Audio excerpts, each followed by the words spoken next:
Tashdile everyone, I'm Sakina Bhatt and welcome to Tibet This Week, a weekly feature in English that tells you about this week's news on Tibet, His Holiness the Dalai Lama and Central Tibetan Administration. Let's look at the headlines first.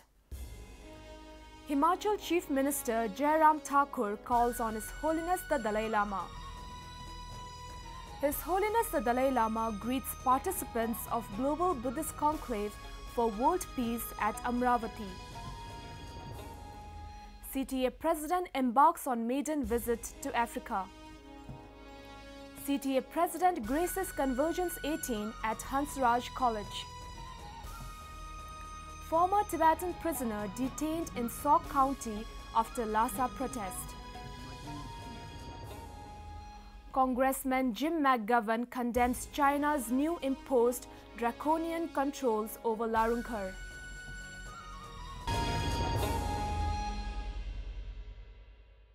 Earlier this month, Honorable Chief Minister of Himachal Pradesh, Sri Jairam Thakur, called upon His Holiness the Dalai Lama at His Holiness's residence in Dharamshala to seek his blessings. At the meeting, His Holiness discussed the importance of ancient Indian tradition. Now, hygiene of emotion is equally important. So, without sort of the proper sort of peace of mind or proper mental state, too much emotion, too much attachment, and more attachment there, more anger, more irritation usually come. So therefore, politicians also need some study about ancient years of knowledge, how to keep your mind peace.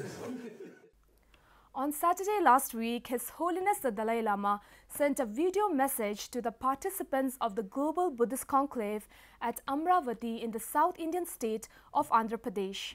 Firstly, I want to express my greetings for your certain sort of program, festival, related with Buddha Dharma. At the conclave, His Holiness emphasized the historical significance of holy sites such as Amravati and Nagarjuna Konda in Buddhism, particularly in the Sanskrit tradition. Now, there eventually should create some kind of academic sort of center where you can learn in a Sanskrit tradition and Buddha Dharma according to Sanskrit tradition, and of course Pali tradition also, you see, automatically come, but mainly Sanskrit tradition, because Pali tradition, Burma, Thailand, Sri Lanka, Cambodia, Laos, these countries, they very well preserved Pali tradition. Now Sanskrit tradition, historically China also is a follower of Sanskrit tradition, but no longer, say, the genuine freedom of study or practice these things. His Holiness the Dalai Lama further spoke about ancient India's rich contribution towards modern science in the form of its knowledge of mind and its workings, and called for studying Buddhism along with modern science. The conclave is organized by the Tourism Ministry of Andhra Pradesh and was attended by over 1,000 Buddhist monks from all over the world. On Monday this week, the President of the Central Tibetan Administration, Dr. Lobsang Singye, arrived in Johannesburg, making his first visit to Africa.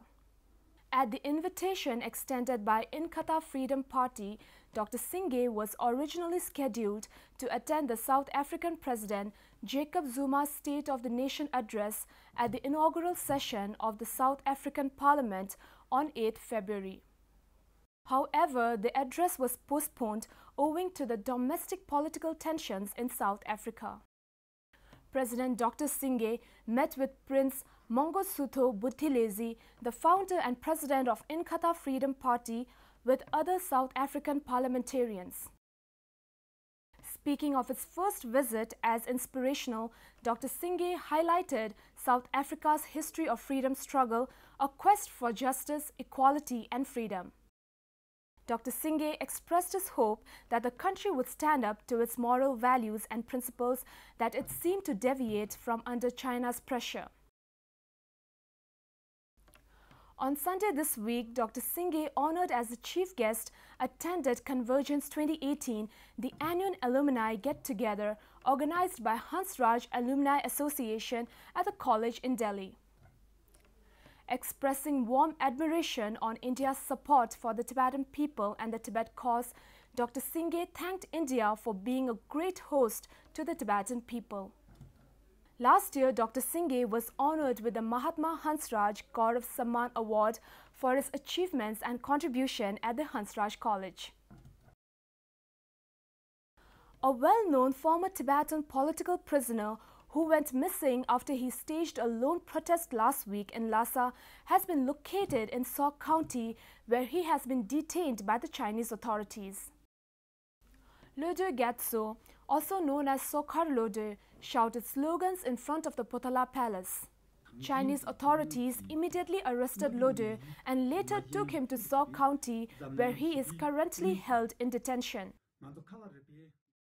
U.S. Congressman Jim McGovern, a senior House Democrat and co-chair of the bipartisan Tom Lantos Human Rights Commission, condemned the Chinese government's recent move to impose rigorous controls on Larunghar, the famous Tibetan Buddhist Center of Learning.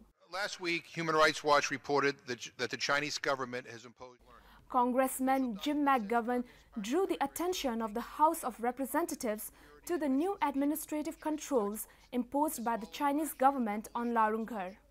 China says it respects constitutionally protected religious beliefs. That is a lie.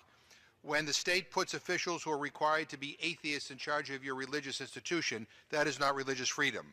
When admission requires a firm political stand, when the state tells you what to teach and students must honor the Communist Party, that is not religious freedom. Sadly, the White House has been... So much for this week. See you next time. Have a great weekend.